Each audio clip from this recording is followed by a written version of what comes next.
Hi everyone, welcome back to Falcon's House. This is the Lost Watch vlog, Season 4, Episodes 12 through 14, which is finishing up Season 4. Once again, I am using Wikipedia as a source. Just one quick note, I don't know how the holidays were coming up on Christmas and New Year's and stuff is going to affect my content production schedule, so there might be more videos coming out the rest of this year. There might not be. I don't know. We'll see how it goes. I kind of do want to make a video on these new Xbox console rumors, but we'll see how everything goes. Anyway, on to the episodes. On December 30th, 2004, following the events of cabin fever, Jack and Kate follow the tracking signal on the phone given to them by Frank, who dropped it on the survivors' beach from the helicopter. They encounter Sawyer, Aaron, and Miles, and Kate returns to the beach with Miles and Aaron. Jack and Sawyer meet up with Lapidus at the helicopter, but decide to rescue Hurley, who is with Ben. Before leaving for the freighter. Meanwhile, Saeed arrives at the beach on the freighter's Zodiac boat and informs the survivors that they must go to the freighter as soon as possible because the mercenaries' second objective is to kill everyone on the island. He and Kate go after Jack and Sawyer, but are captured by Richard and the rest of the others. After unsuccessfully attempting to convince Charlotte to leave the island, Daniel starts ferrying people to the freighter. Sun, Jin, and Aaron arrive at the boat, only to discover a bomb consisting of a large amount of C4 on board.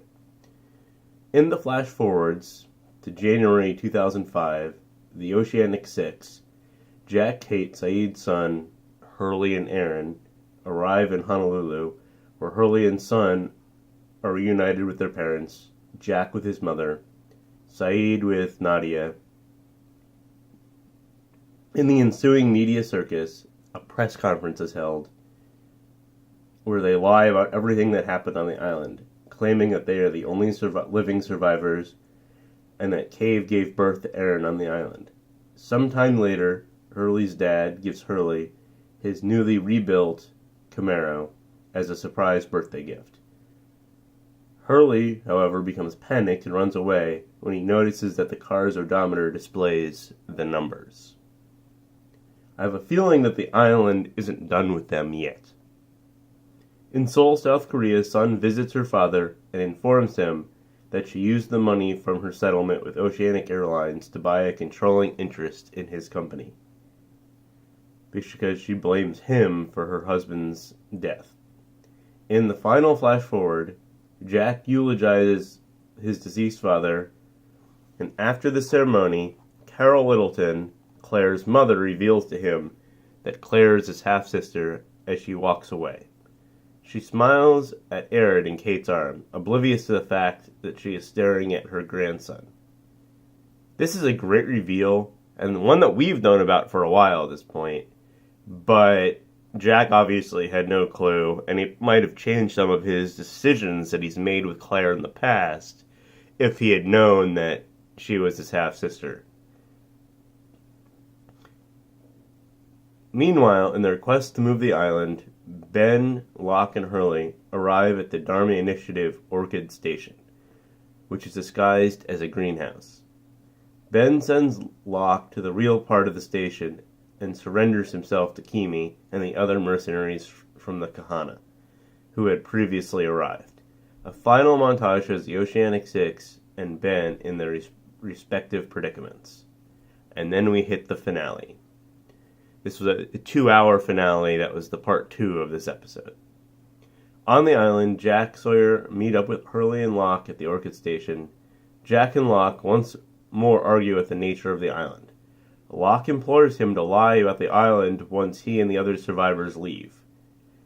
At the helicopter, Kate, Saeed, and the others free Ben by ambushing and killing the mercenaries except for Kimi, who fakes his death.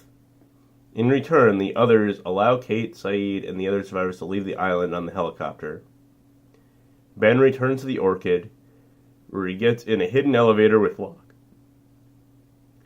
I don't know why Jack wouldn't lie about the island. Obviously, he's seen things that don't make sense in the real world, and he should want to, and that people obviously want to kill people on the island, and he should just want to protect them. So I don't even know why this is an argument between them.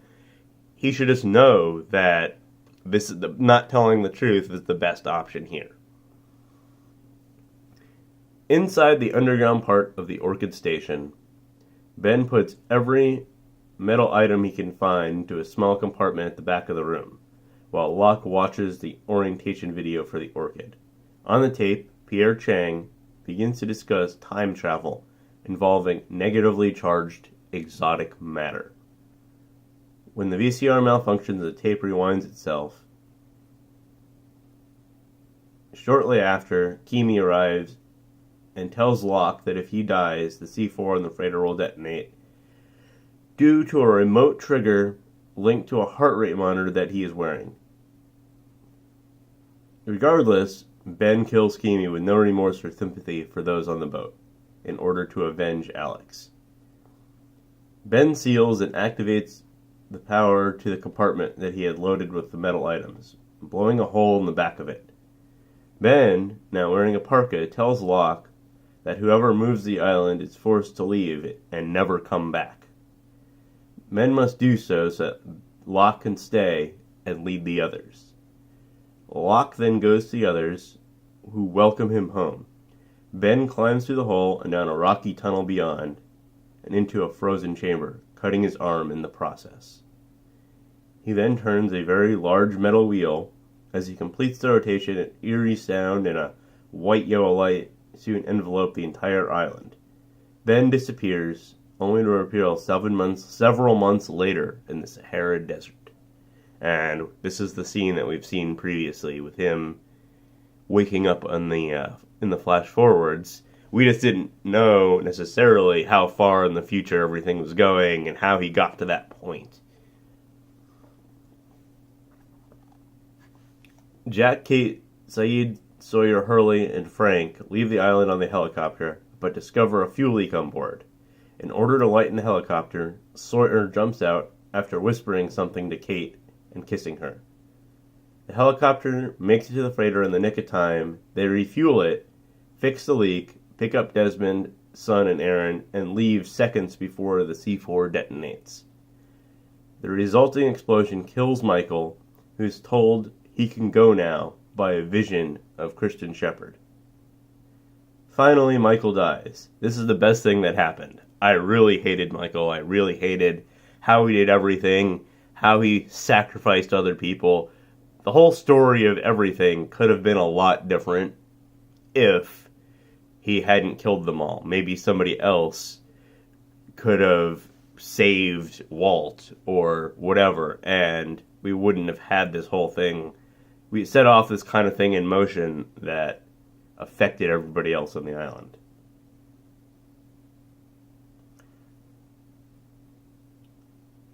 Jin, who was still on the boat, we don't know what happened to him at this point. Sawyer swims back to the island and laments the destruction of the boat with Juliet. The people on the helicopter decide to return to the island, but as they approach, they see the island vanish because men moved it. With nowhere to land, the helicopter runs out of fuel, and the survivors are forced to ditch into the ocean. They drift in a rescue raft for several hours, where Holly suggests that Locke succeeded in moving the island, but Jack refuses to believe it. I don't know why he wouldn't believe it. I mean, he saw it disappear. Like, they know that these things can happen. They know the island is special. Like, sometimes I feel like just being dense is Jack's character trait. Like, he's supposed to be this brilliant doctor. Yeah, you believe in science, but there could be a scientific reason for things. Like, when you see things, you have to believe them. And that is like the man of faith, man of science thing that the show has come back to again and again. But this should be pretty obvious for Jack. Like, I don't get why he can't just believe this. At night, the survivors are rescued by Penny, with whom Desmond is finally reunited with. Jack then convinces the other survivors that they must lie about their experiences on the island to protect those that are left behind.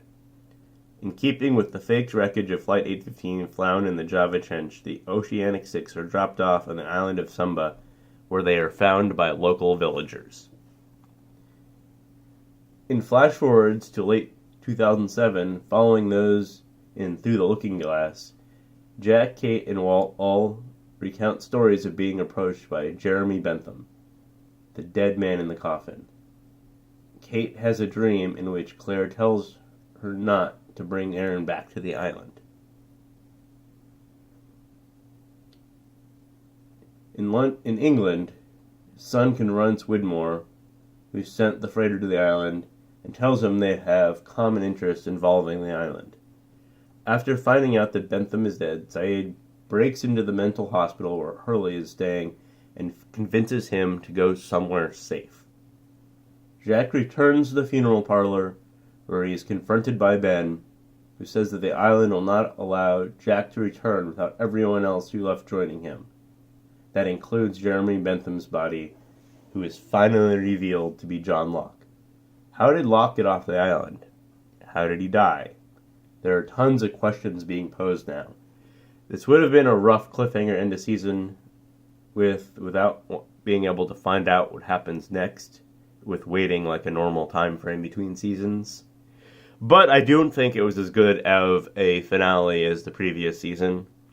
It didn't have quite the emotional impact of Charlie dying or anything like that. So, but we're getting into the downhill of the show. Like, everything's starting to pick up speed, we're starting to see more happening, and there's only 2 more seasons left, and at this point, they knew how many episodes they had remaining. About halfway through season 4, they had made a deal about how many episodes they had remaining, and they actually had changed some of the order of the episodes. They added an episode in this season to take away an episode later, but it all worked out. They felt like they were ahead in their storytelling, so I do feel like the last couple seasons are rushed, now that I've seen them all. I feel like they both could have used a few additional episodes to slow the pace a little bit, but the series is getting really good now. I understand why people have this as one of the best shows ever. Thanks for watching. Please like, subscribe, and share with other Lost fans.